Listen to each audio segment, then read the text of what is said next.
Hi everyone, I'm Maddie. And I'm Amber. And we're Witches Talking Tarot. In this episode, we are going to be continuing our discussion with the great goddess Rhiannon. Mm-hmm. And what was she the goddess of again? I believe she's horses. The goddess of horses. She's the goddess of... creativity was one of them. She was the goddess of creativity. The goddess of... I can't think of the word, but it's like having doctrine over yourself. There's a word for it, but it starts with a C. I thought it started with a P. I can't remember. But it's basically, she's the goddess of like, she told her dad, I don't want to marry the guy you want me to marry. I'm going to set up my own wedding. I'm going to see if I wrote it down. I don't think I did. Oh, yeah, I didn't think to write down, check my notes. Ha! That's funny. That's why we take notes, right? But she is also... I didn't write down any fucking notes. I don't think I did either. The cast. I wrote down the cast. I didn't either. Because the myth was so easy. Straightforward, right? Yeah. But she is the goddess of poets and singers. Mm-hmm. And that's what I love so much about the song Rhiannon. Because Stevie Nicks is a singer. And I love that Stevie Nicks didn't even know about the myth Rhiannon when she wrote the song Rhiannon. And she only found out later. And I still think that's great. Makes me feel like it was that connection. Magic. Yeah. That connection. Fucking white witch, man. Stevie Nicks. Sponsor us. Right? For real. Yeah, like this one's not a joke. Sponsor us, Stevie. We'll die in our sleep happy. So I will. I don't know about you, but I will just fucking die in my sleep when like Stevie Nicks sponsors us. I will die. It won't even be a choice. Like just that's it. That's life. I'm done. So we ended with Rhiannon and her wedding. Yes. And her and what's his name? Is it Pwyll or Pwyll? It's Pwyll. Okay, so our Rhiannon is Daryl Hannah. Yes. And Pwyll is Polly Shore. With the hair. The weasel. Yes, with the hair, because without the hair... But I was watching Totally Polly from 90s MTV, and I realized why I had a crush on him. He be looking good with that beach body. He had a beach body. He did. He was all like tan and like muscular and... I think Polly Shore is right up there with like the Jack Black and the I'm attracted but ashamed. Right, same, exactly. I was always ashamed to be attracted, but definitely attracted. Right, and I feel like Jack Black is right there too because I'm like definitely attracted. But seeing him on Totally Polly made me remember why I was attracted to him in the first place. He got a nice body. He do. Like young Polly, nice body. Older Polly, don't know. I'm not looking. I'm married now. I can't say the same about Jack Black. It's less the body and more the fact that he's... Well, I don't know. I haven't typed. He is funny. He's got a nice face. And he's fucking funny. Like you said, he's funny as shit. He is funny as shit. So before we get into the myth, do we want to cast everybody? So what do we got? So we've got the child, Praederi. I don't know a child actor. Okay, what kid looks like Polly Shore? Think of a little kid that looked like Polly Shore. What about the youngest, not Baratheon, but the youngest Stark kid? Oh my God, Bran. Not Bran. The younger one. The younger one, yeah, I know who you're talking about. What's his name? Well, oh my God, I don't know. He died. And in the books, he's only like 3. But I don't know. Well, oh my God, okay, so... I was thinking the kid from The Sixth Sense. Oh, okay. I was about to say, because this kid has dark hair, it's not curly, so I'm trying... Oh, what was young... Was Shia LaBeouf a really young actor, or just a kind of young actor? I think he was just a kind of young actor, but I'll tell you what. We could pretend he was a 7-year-old actor. We could. Because I feel like that would be great casting. DJ on Roseanne.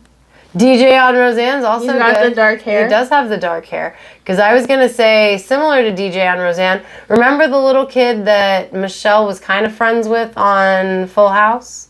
Which one? He's got the bowl cut, and he's kind of a bad kid. That kid. He's that kid! That one! Yes, him! That little fucker. But I like DJ better, or young Shia LaBeouf, because I feel like facially and hair-wise. I think young Shia LaBeouf, because he got the hair. He got the hair and the nose. He had a baby recently. Oh, did he? Congratulations, Shia. I know you're not a listener, but... Sponsor us. Yeah. I loved you in the Honey Boy movie. It was very sad. I'm so sorry. I hated you in the movie with, what is it, Ed Hardy, where you were a bootlegger. Oh, yeah, you said that. Yeah, well, his character just, like, made everything worse at every turn. Yeah, Sorry, Shia, but your character, he was a fuck up. He's like, do it! I don't know if you saw that gif, or if you remember that. But I really liked him in Eagle Eye, if I'm being honest with you. I don't know if you ever watched that about, like, they get a phone call from this woman. She's saying you have to do this, and it turns out she's a fucking robot. Oh, it's good. No. Netflix has a new category called Written by Women. And I'm fucking surprised at the amount of movies that were actually written by women, which I didn't think they were. Eagle Eye being one of them. Very cool. I mean, it's not that I assumed... Is it a war movie? It sounds like it would be a war movie.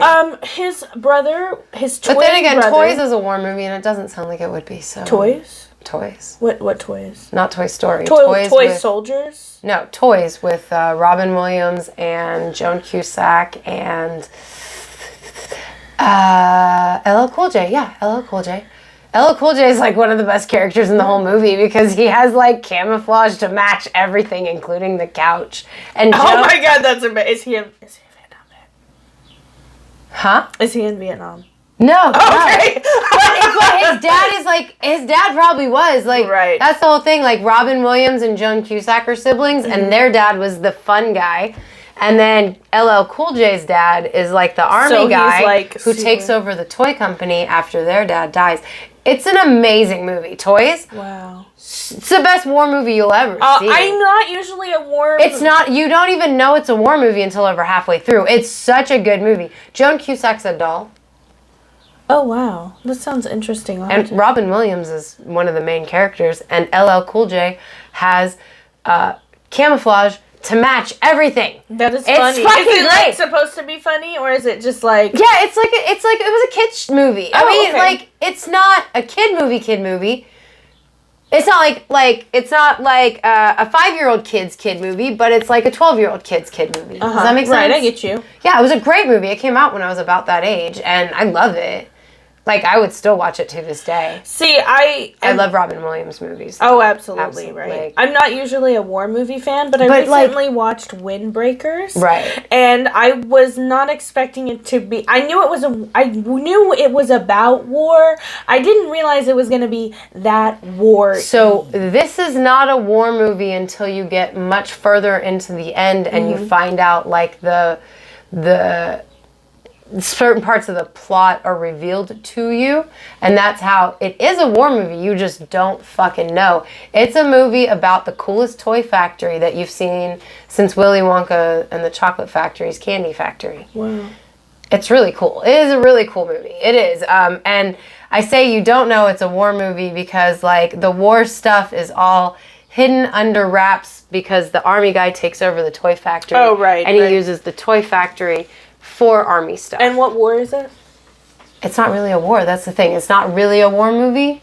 If I explain the part, then if you watch it, it might be like a spoiler thing. Like, I don't mind explaining the part. Oh, no, that's fine.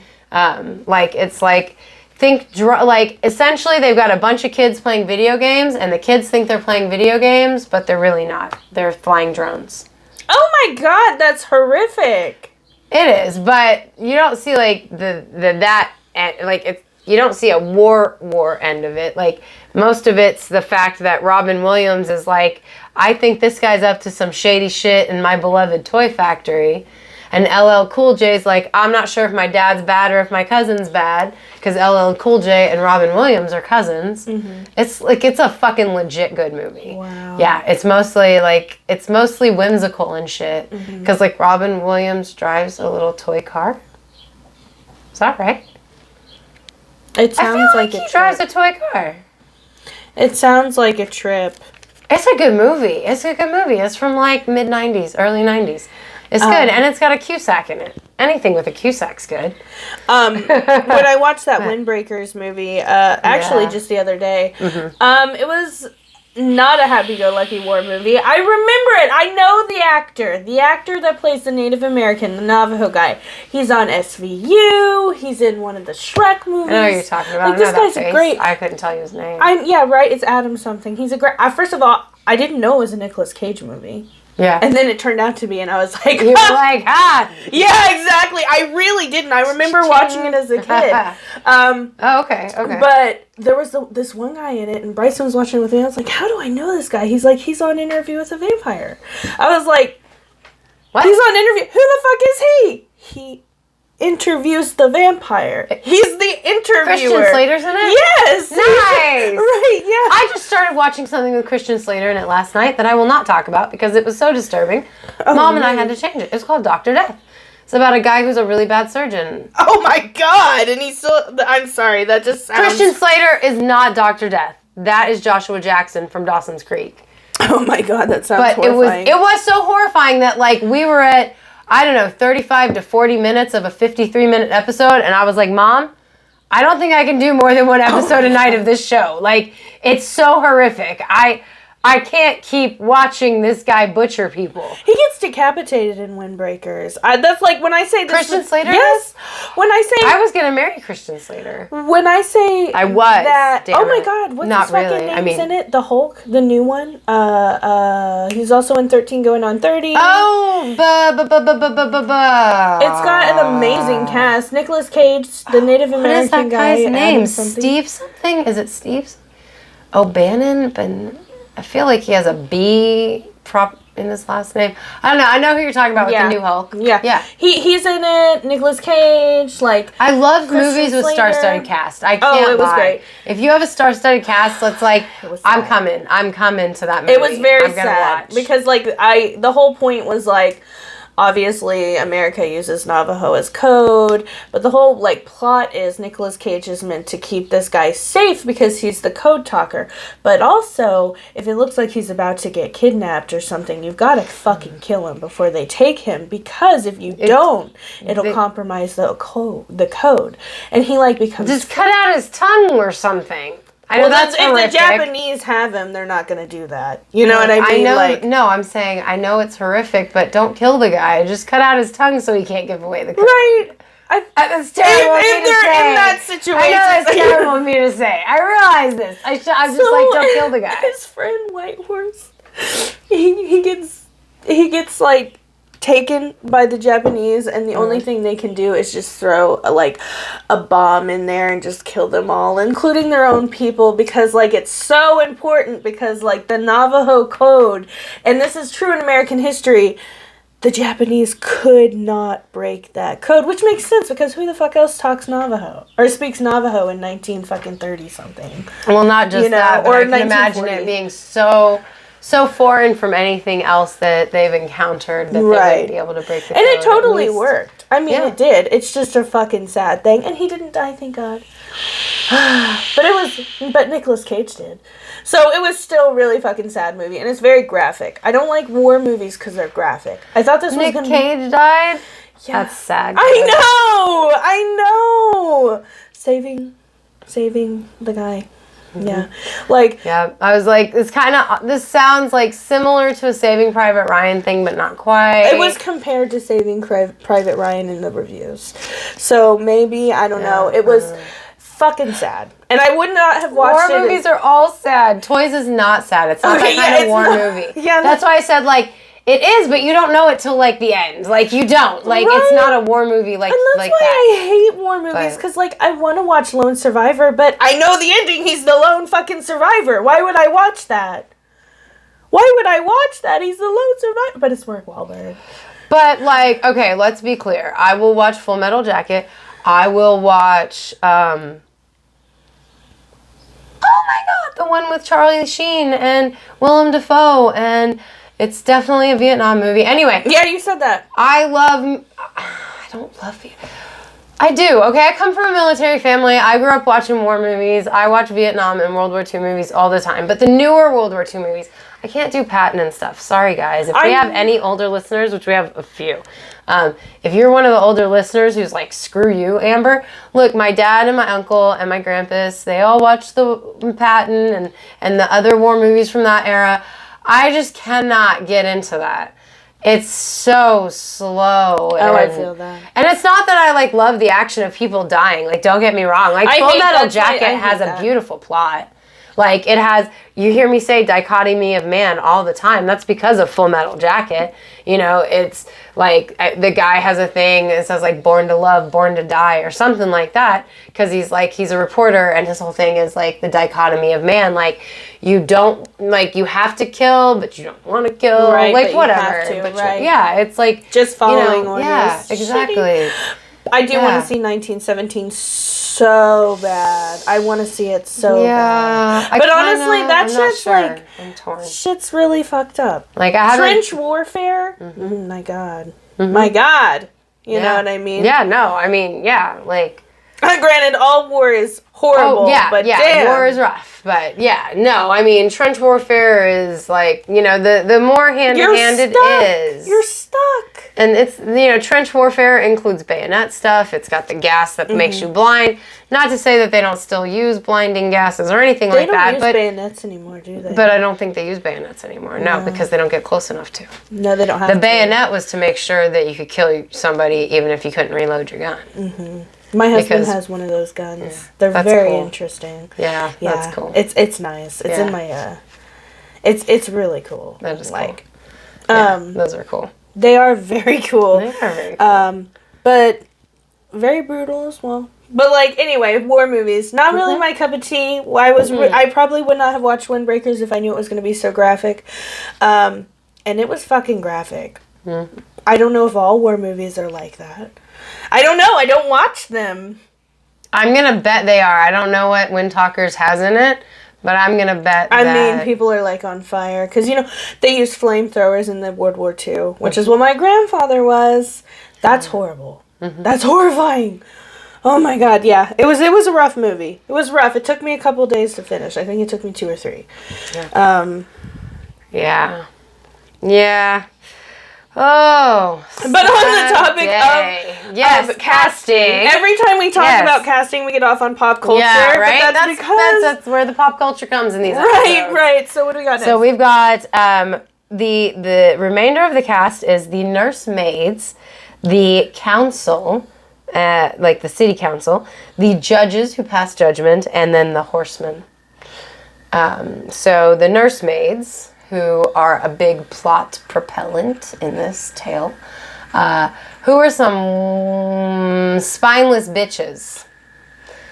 I feel like Emma Roberts falls into every time. She's always the bad person, but for real. Yeah, for real. Emma Roberts is one of the bitchy-ass nursemaids. She's just a good bitch. Who else do we hate? Who is it that I'm like, I don't want to cast this person for anything because I hate her face? Oh!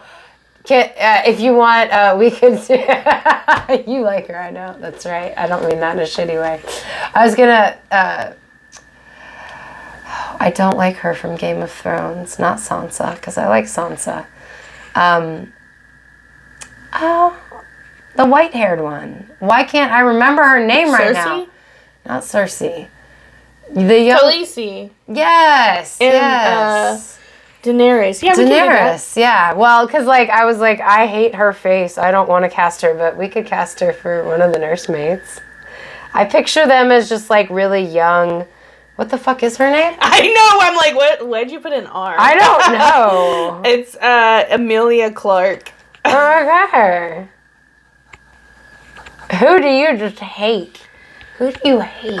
Like, what actress are you Emma like? Roberts is one big one. But oh my God, Joey King. I can't stand her. She was the one from The Lie, the daughter. Oh, I can see hating her. I can see hating her so much. How many nursemaids do you think there are? I think that's good. Okay. I think there's probably a couple more, but so as for the horsemen, I'm seeing like a big redheaded like Swedish man for some reason. He's like, "Hello, big summer blowout." You know, I mean, that guy from fucking Frozen.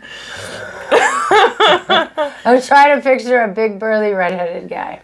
You know what? We could do the guy that plays on Game of Thrones. Have you seen him without a beard? It's exactly what I'm talking about.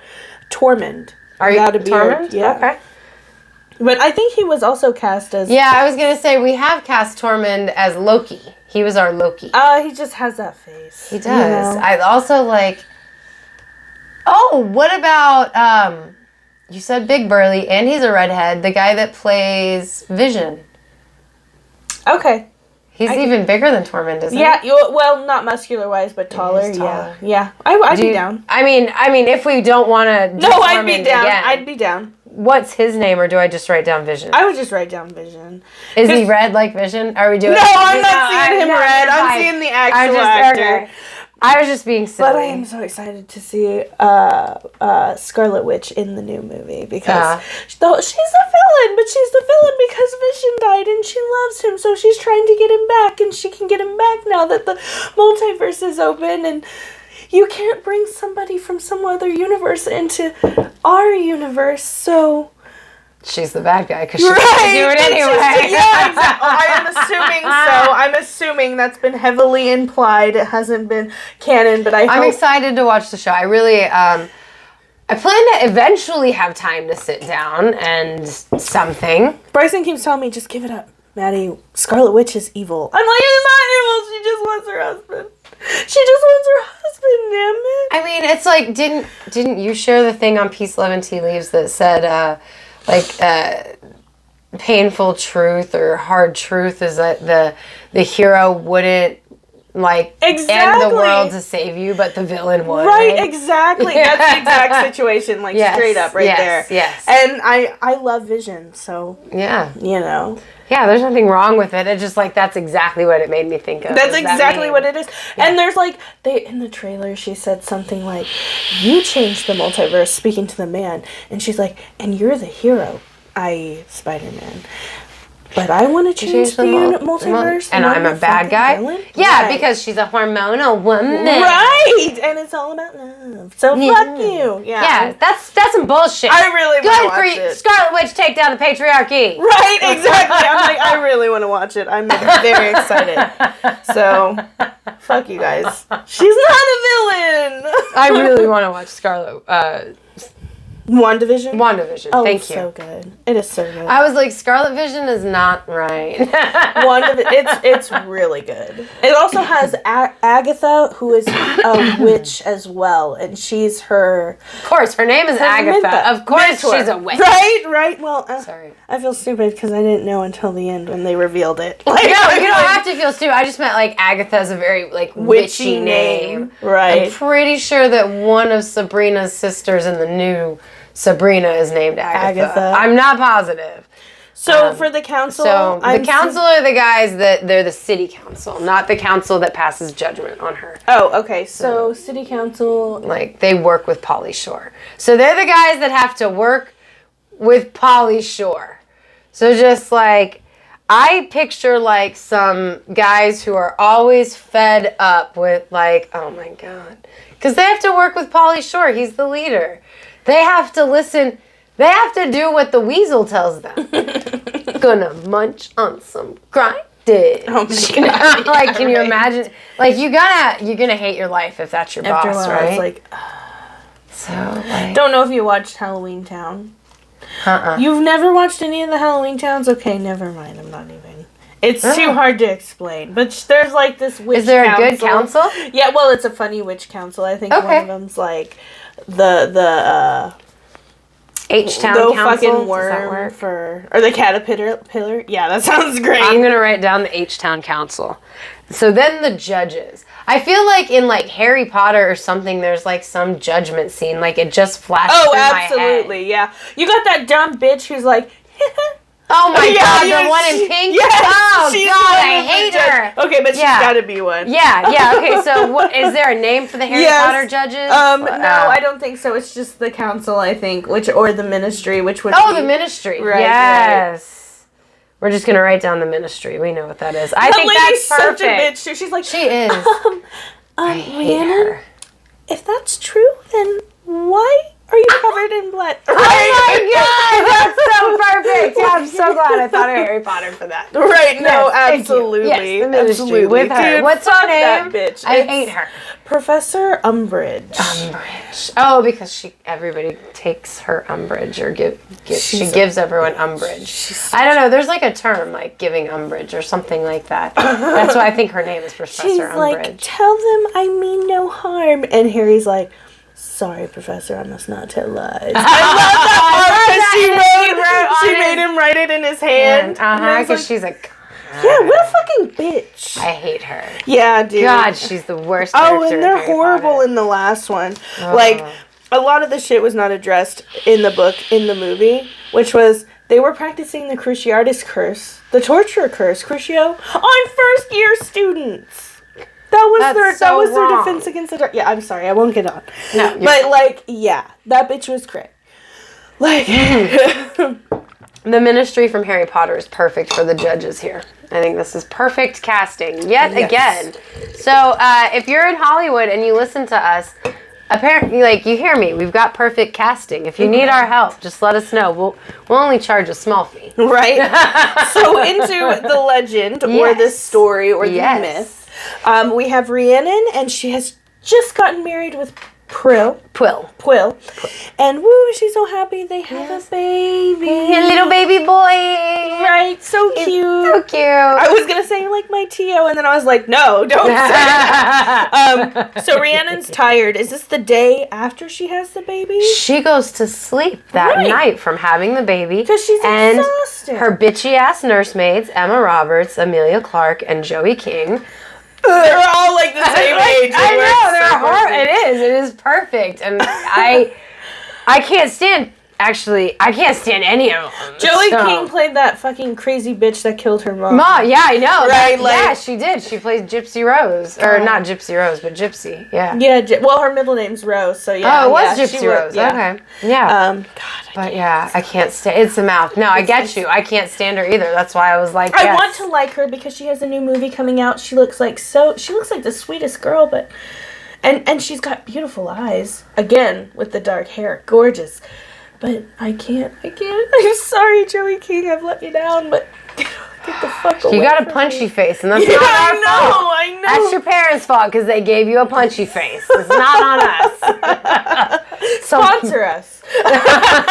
Sure, if you like that kind of. So her when we watch your movies, we just want to punch you in the face. Well, especially that Lie movie, the Lie. Oh, that was fucked up. Like you let this lie go so fucking bad. Oh, I know, and your parents' lives are ruined because of your lie. Yeah. Oh my god.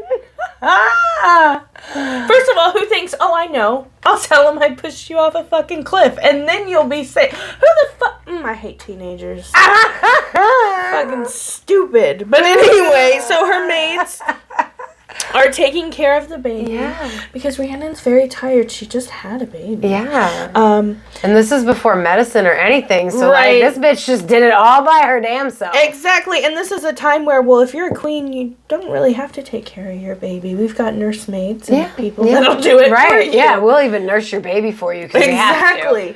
Exactly. I vote Emma Roberts as the nursemaid. Oh my god.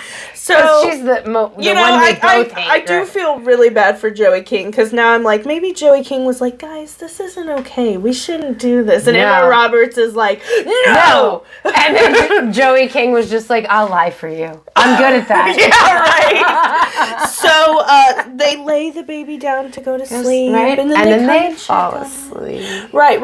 And then they wake up and the baby's fucking gone. Does it ever say who took the baby? I don't think so. Yes. It does? Okay, we'll get there. Yes. We'll get there. And they're like, oh my fucking god, the baby's gone. We're gonna get killed. Like, this is the queen. This is like a goddess. She's the queen of the king. Mm-hmm. We're fucked. Queen of the king. The wife of the king. Okay. Well, I mean, but she is the queen of the king. You're right, because it's Pauly Shore and he's too stupid. Right. Where the fuck is he at? Like, well, granted, most men did not go into I was going to say he's probably off fucking his prostitutes. Right. That's what kings did when their wives gave birth. God, that makes me sick. You are so right. I'm sorry. God, fuck men. Sorry. No, you were right. They did do that. Oh, I'm sorry, guys. I was just thinking about Robert Baratheon. Like 100,000,000%. Like all that laughter, that's because I couldn't kick Robert Baratheon out of my head. Because I'm pretty sure that's like exactly what Cersei said about him. Yeah, oh, absolutely. Like, to a T what she said. But so yeah, the baby's gone. And their brilliant fucking idea to get out of it is to kill a puppy dog. They killed a puppy dog. They killed a puppy dog. And then these brutal ass bitches put the blood on Rhiannon and scattered the bones around. Okay, we hear scattered the bones, and I'm like, wouldn't you be able to tell it was a puppy versus no, not? because they skinned it. That's what I mean by these brutal ass bitches. Like, they didn't just kill a puppy. They, like, decimated its body to make it look like Rhiannon ate her baby. God, can you imagine how fucking... Oh, I'm scared. Who does that? Right? Other than Emma Roberts, Amelia Clark, and Joey King. So Rhiannon wakes up and she's like horrified. Right, because she's like, I'm covered in blood and where's my baby? Oh my God, that's like scary scene from In the Tall Grass. I'm sorry, that shit made me sick. Oh man, that shit made me sick. Oh, some things. I'm sorry, like that was a real gag. So let's change the subject. Yeah, so anyway... so these nursemaids are such bitches that they don't have any remorse.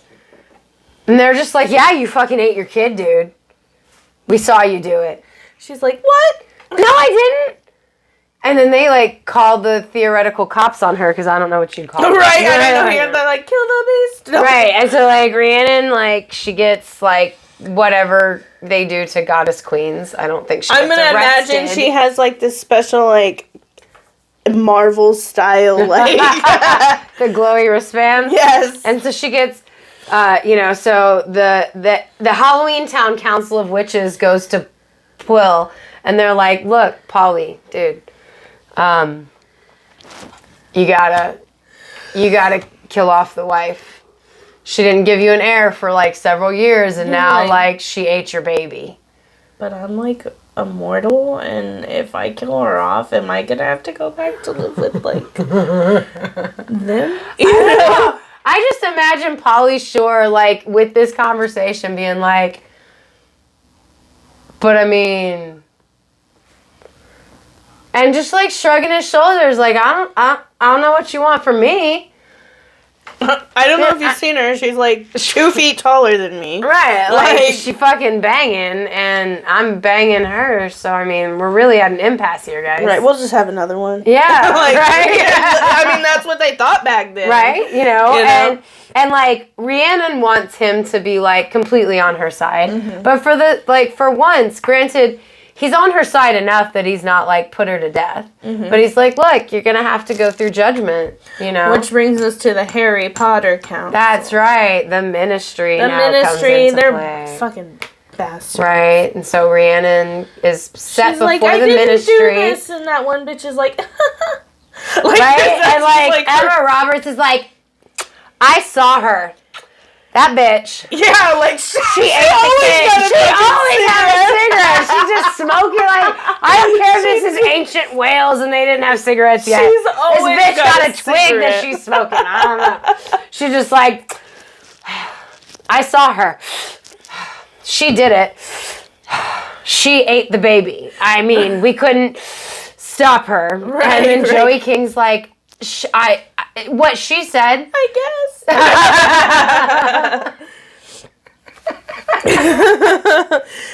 So anyway, they do find her guilty. They do. They absolutely find her guilty. And she is punished, but since she's a goddess, it's not like you can put her to death. It's not like you can trap her in jail. Right. You know? So instead of those things, sovereignty.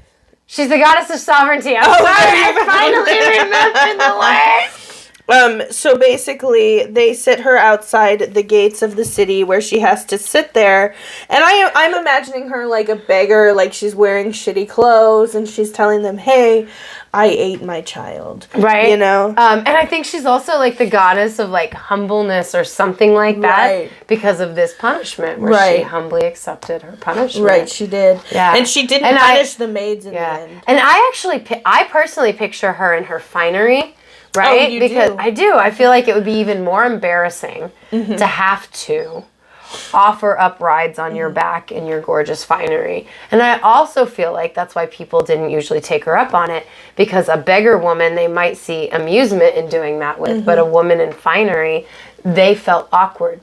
by taking her Right. up on her ride. That's Right. how I picture it. I could see that. But I hadn't thought about it in Beggar's Rags. But, you know, that's just, I had pictured it, her in her finery. And that's why they're like, no, that's cool. You a crazy lady standing at the gates talking about eating your kid. Right. I'm good. I don't need a ride. I can Right. keep So they walking. wanted also, her to can ride. you imagine? How uncomfortable. Wouldn't you think that bitch is crazy? I have to tell you that I ate my child. Would you like a ride on my back? Like, you're walking around New York City. Oh my God! Right. I'm sorry. I'm like, I could you just go a little picture it. faster? Like, good God, I'm gonna be late.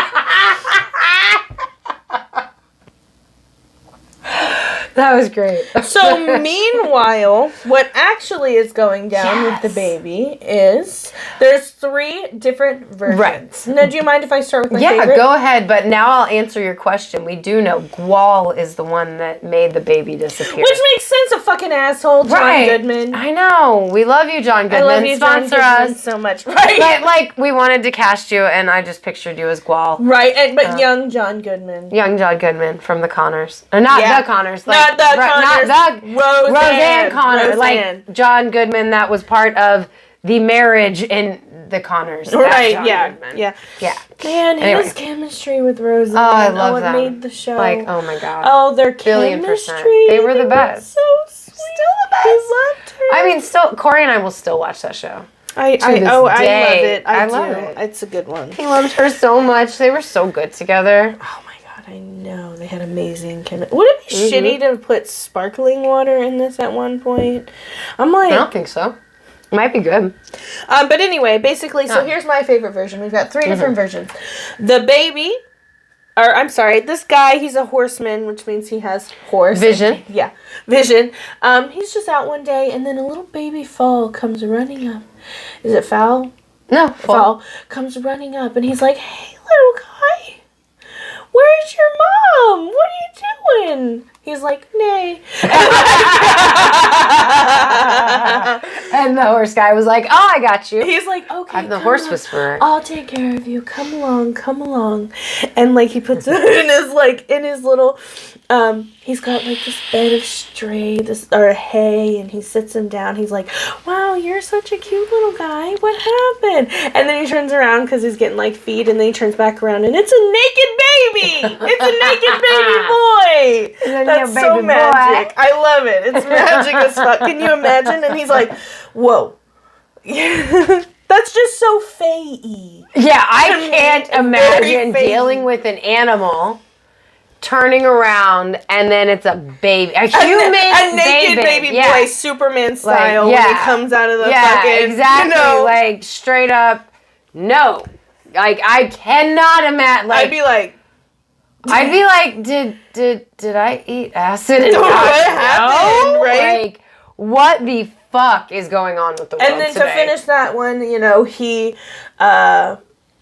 pretty much raises him as his own, and then the ending will come to, which is the ending with all of them. Right. Okay, so the weirdest one that I read, which I love the most because it's so super weirdly magical. Right, but it's not fae-y. Yeah, it's just weird-y. Okay, so the same horseman guy, Vision, he's got this prize mare, and every year for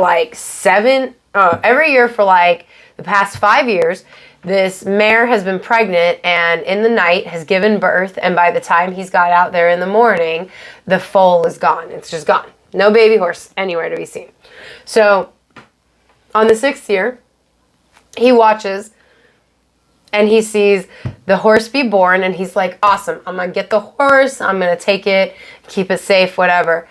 And he sees, he comes back with, I don't know, maybe he went to get a blanket for the horse. I don't know. But he comes back and he sees this monster thing reaching in to the barn and grabbing out the baby horse and taking off with it. So then the next time his mare gets pregnant, he goes to the barn and he watches for it. And when the horse is born, he takes it with him into his house. And the monster tries to get at it but can't.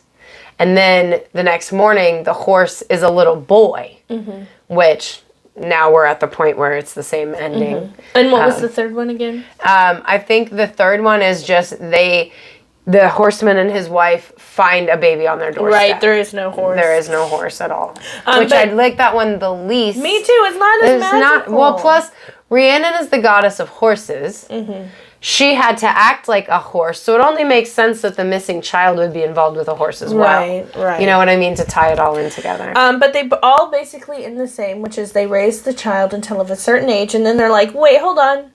This kind of looks like Rhiannon and Pwyll. Right, like the little boy got curly black hair, he got that schnoz going on. Looks like the king's son who was eaten by his mother.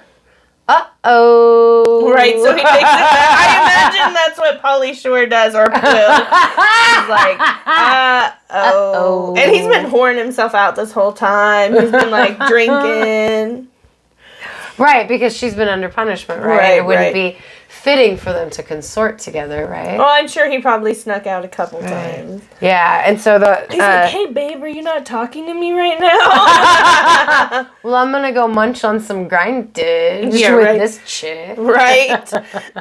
So then literally the entire fucking ministry is like, Well, first, my favorite part about the ending is where they bring the child back, and the reason his name is Praederi is she says, my anxiety is gone. And she named him Anxiety, because Praederi means anxiety. Oh, wow. Yeah. Who says that? Rhiannon. When they present him, and like, basically she's now exonerated for the crime of eating her kid, because here's the kid, she didn't do it. And she's also the goddess of something, I think it's forgiveness, because she never, like, sought out retribution. Yeah. And, like, she totally could have, like, against all those nursemaids that set her up for going to death or whatever. Because, like, what did they really think was going to happen when they said she fucking ate her kid? Like, right? What the fuck? I have no idea, but that's a fun story. It is. And we brought Rhiannon full circle to the end of Pwyll's part in the Mabinogion. I don't fucking know how to say that word. It's like Mabinogion. That's like the Welsh book that the Rhiannon stories are out of. Like they're. So he kind of doesn't matter anymore. Right, because he's mortal. Like, not immortal. Space mortal. Yes. So he, that's pretty much the end of their story there. And if there's anything more about Rhiannon, it no longer involves Pwyll, because yes, he dies. That's it. Yep, he dies because he's mortal. Yep. Well, if you enjoyed this one and you want to hear more fun Welsh or just mythology stories anyway. Also, I just want to say shout out. I'm pregnant right now, but I won't be when you hear this. Yeah, this is a maternity leave episode. Yes, it is. We're planners because we're earth signs. Right. So if you want to know what that's in reference to, you got to go back to episode 29, 30. One of those two. Right. So if you're watching us on YouTube, don't forget to like and subscribe. Help us reach our goal of 120. Maybe we've already reached it. Oh, that would be amazing. I know, right? Or maybe we're like one away. Who knows? Oh my gosh, who knows? Maybe you could be the got Schrodinger's YouTube subscriber. I love that. Oh my god. Throwback to the other episode we just filmed. Anyway, don't forget to like and subscribe. It really helps us out. Yes. Follow us on Twitter at ClassySwitches. Yeah. See what we're up to on Instagram at WitchesTalkingTarot. And Melissa, thank you so much. I hope you're still our patron. So me too. Right now you are, so you're getting the shout out, even though this is a maternity leave episode. Right. And thanks everybody for coming to sit with us for a spell. We hope you enjoyed it. Until next time.